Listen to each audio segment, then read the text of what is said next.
Hello guys, നമ്മൾ ഇന്നൊരു യാത്ര പോകാൻ ഒരുങ്ങുകയാണ്. എവിടേക്കാണെന്നറിയാമോ? ദക്ഷിണ ഭാരതത്തിലെ ഏക ദുര്യോധന ക്ഷേത്രമായ മലനടയിലേക്ക്. യാത്ര പോകുക എന്നുള്ളത് ജാനിക്കുട്ടിയുടെ ഏറ്റവും ഇഷ്ടപ്പെട്ട കാര്യമാണ്. അവളെയും കുറ്റം പറയാൻ പറ്റില്ല. അവളുടെ അച്ഛനും അമ്മയും യാത്രയുടെ കാര്യത്തിൽ ഒട്ടും മോശമല്ല. ഞങ്ങൾ രണ്ട് മാത്രമല്ല കേട്ടോ പോകുന്നത്. അമ്മയും കുഞ്ഞമ്മയും ചിറ്റപ്പനും മിന്നുമോളും എല്ലാവരും ഉണ്ട്. രണ്ട് ആക്റ്റീവയിലായിട്ടാണ് പോകുന്നത്. ഞാൻ ചിറ്റപ്പൻ്റെ കൂടെ കയറി. ഞാനും മിന്നും ചിറ്റപ്പനും ജാനിമോളും കുഞ്ഞമ്മയും അമ്മയും. അത് ഞങ്ങളുടെ അമ്മൂമ്മയുടെ വീടാണേ. പോയ വഴിക്കാണല്ലോ മഴ പെയ്തു, ഞങ്ങൾ പെട്ടു ഗൈസ്. ഞാൻ ചിറ്റപ്പനോട് പറയുന്ന മൊത്തവും ഞാൻ അന്നേരേ പറഞ്ഞതാ പോകണ്ടെന്ന്. അപ്പോൾ ഒക്കത്തില്ല, ചേച്ചിക്ക് മോക്കും പോയേ ഒക്കത്തു. അങ്ങനെ ഞങ്ങൾ ഞങ്ങളുടെ അമ്പലത്തിൻ്റെ അവിടെ എത്തി. ഗ്രൗണ്ടിൽ വണ്ടി നിർത്തി. അമ്മ ജാനിമോളെ എടുത്തുകൊണ്ട് കയറിപ്പോന്നു. പിന്നെ മോള് പുറകെ വെച്ച് പിടിക്കുന്നു. ചിറ്റപ്പനുണ്ട്. അമ്പലത്തിനകത്ത് നിന്നിട്ട് ജാനിക്ക് നേർച്ച ഉണ്ടായിരുന്നു. ഞാൻ അവിടെ പോയി നേർച്ചയ്ക്കുള്ള സാധനങ്ങൾ വാങ്ങി അവിടെ വെച്ചു. തൊഴുതിറങ്ങിയിട്ട് ഞങ്ങൾ അവിടെ ഊഞ്ഞാൽ കിടപ്പുണ്ടായിരുന്നു. അവിടെ ഊഞ്ഞാലിലാടാന്ന് പറഞ്ഞുകൊണ്ട് പോവാം. ഞാൻ ഫസ്റ്റ് കയറുകയെന്ന് കണ്ട് മിന്നു ഓടിപ്പോയി ഊഞ്ഞാലിൽ കയറാൻ പോയപ്പോൾ ഞാൻ കുഞ്ഞമ്മയ്ക്ക് ചന്ദനമല്ല ഭസ്മം, അവിടെ ഭസ്മമാണേ കിട്ടുന്നത്. ഭസ്മമായിട്ട് കുഞ്ഞമ്മ എടുത്തു പോയി, കുഞ്ഞമ്മയ്ക്ക് കൊടുത്തു. പിന്നെ എല്ലാവരും ഓരോ ഊഞ്ഞാലിൽ കയറി. അമ്മ ഇങ്ങനെ എല്ലാവരെയും നോക്കി നിൽക്കുക. അമ്മയ്ക്ക് അങ്ങനെ ഊഞ്ഞാലിൽ കയറണമെന്നൊന്നുമില്ല. ബാക്കി ഞങ്ങളെല്ലാവരും ആടിക്കൊണ്ടിരിക്കുക. ചാനിയൊക്കെയാണെങ്കിൽ ഭയങ്കര സന്തോഷത്തിൽ.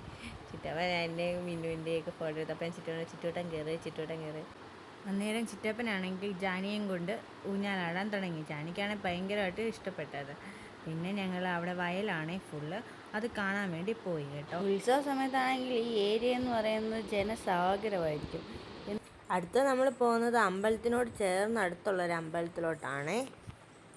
അവിടെ ആണെങ്കിൽ അടിപൊളിയാക്കിയിട്ടേക്കുക. അതിൻ്റെ അടിപൊളി സീനറിയ. ജാനിക്കുട്ടി അമ്മയും കൂടി അവിടോട്ട് തൊഴാൻ വേണ്ടി പോവുക. അപ്പോൾ കുഞ്ഞമ്മ വന്നിട്ട് ജാനിക്കുട്ടിയെ ഞാൻ അങ്ങ് എടുക്കടേന്ന് പറഞ്ഞിട്ട് കുഞ്ഞിനെ വാങ്ങിച്ചുകൊണ്ട് നടന്നു പോവുക.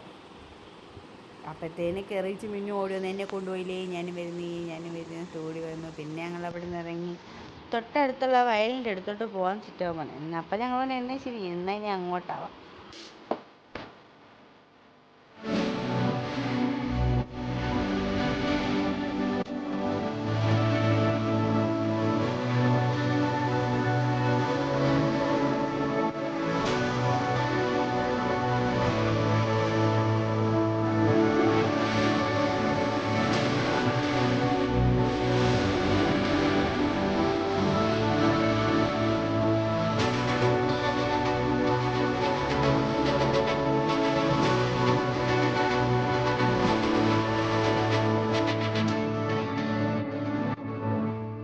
അവിടെ ചെന്നപ്പോൾ അവിടെ വയലിൽ നിന്ന് എനിക്ക് ഇഷ്ടം പോലെ താറാവ്. അപ്പോൾ ചിറ്റപ്പൻ്റെ അടുത്ത് മിന്നു വഴക്കുണ്ടെങ്കിൽ എനിക്ക് വെള്ളത്തിൽ ഇറങ്ങണേ എന്ന് പറഞ്ഞു. അങ്ങനെ ചിറ്റപ്പൻ മിന്നുവിനെ വെള്ളത്തിലിറക്കി. അതെല്ലാം കഴിഞ്ഞ് ഞങ്ങൾ തിരിച്ച് വീട്ടിലേക്ക് പോകുന്ന വഴിക്ക് ജാനിക്കുട്ടി ഇറങ്ങിയ. അത് കാരണം വേറെ എങ്ങൊന്നും ഇറങ്ങാൻ പറ്റിയില്ല. പിന്നെ ഞങ്ങൾ അവിടെ നിന്ന് നേരെ വീട്ടിലോട്ട് വന്നു കേട്ടോ.